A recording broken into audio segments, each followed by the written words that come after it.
début, j'ai eu des fourmillements dans les jambes. Après, ça a augmenté de plus en plus. J'ai été voir mon docteur de famille, il m'a prescrit des massages et ça n'a rien donné. Au contraire, ça a augmenté beaucoup plus.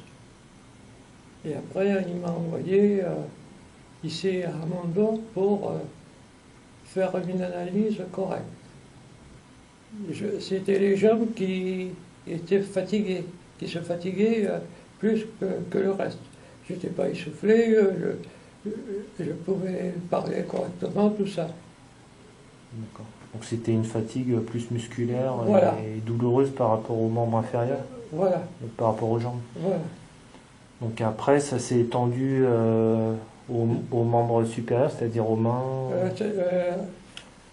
Au même beaucoup plus tard. D'accord. Ah. Et vous, à quel âge s'est déclaré les premiers signes de la maladie? À 72 ans, ça a commencé à se déclarer. J'ai eu un prélèvement de moelle osseuse, un bout d'os dans le dos, au bassin, à l'auteur du bassin. J'ai eu des prélèvements de biopsie aux lèvres. Et en tout dernier, pour pouvoir voir exactement ce que c'était, ils m'ont fait une biopsie au talon, ils m'ont pris un bout de nerf qu'ils ont envoyé à un laboratoire, qu'ils ont amené à un laboratoire au Japon. Ils ont eu le résultat assez rapidement. Et ils ont vu que c'était une amylose TTR. Ils ont fait aussi une analyse génétique, ils ont trouvé que je pouvais la transmettre à mes enfants. Et il y a l'aîné qui a le gène, mais ce n'est pas obligé qu'il se déclare. Il peut l'avoir jusqu'à 100 ans, tout ça, sans être déclaré. Et il est suivi par l'hôpital à Marseille, l'hôpital de la Timone à Marseille, justement pour ça. Tous les 6 mois, il est appelé pour pouvoir contrôler. Alors une fois qu'ils avaient trouvé la maladie, ils m'ont donné un médicament pour essayer de stopper la maladie. C'est un famille. Depuis 20 mois, je le prends. Et il est distribué que par les pharmacies des hôpitaux. Autrement, je ne le trouve pas en pharmacie normale. Et il coûte très très cher.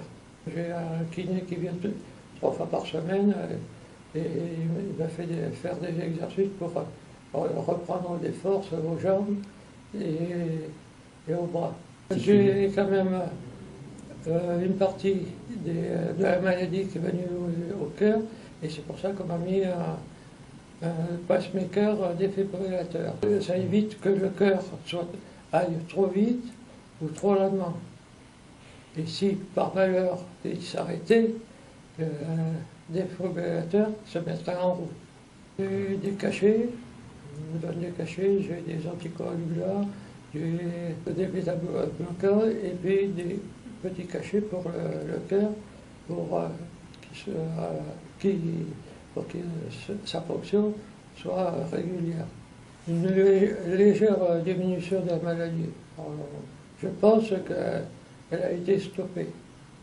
Parce que je marche à peu près comme il faut avec les cannes.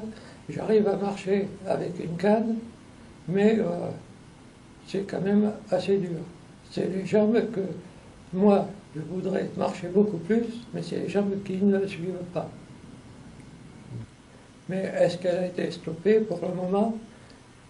Je ne peux pas le dire, je vais passer bientôt un autre examen pour voir si vraiment elle a été stoppée par le professeur Lamy et le professeur Planté Bordeneuve. Ils m'ont bien suivi et ils m'ont bien pris en main pour essayer de stopper cette maladie. Il faudrait que les laboratoires se mettent dans la lignée pour pouvoir trouver quelque chose de compétent pour pouvoir stopper et guérir cette maladie. Des patients qui aient le moral au maximum, qui ne pensent pas à leur maladie et qui blaguent avec tout le monde, avec tous ceux qui sont autour d'eux. et que les femmes aident leur mari au maximum. C'est ce que d'ailleurs que ma femme a fait, et c'est pour ça que je suis vraiment bien dans la tête, et la maladie, je pensais dire, j'y pense pas.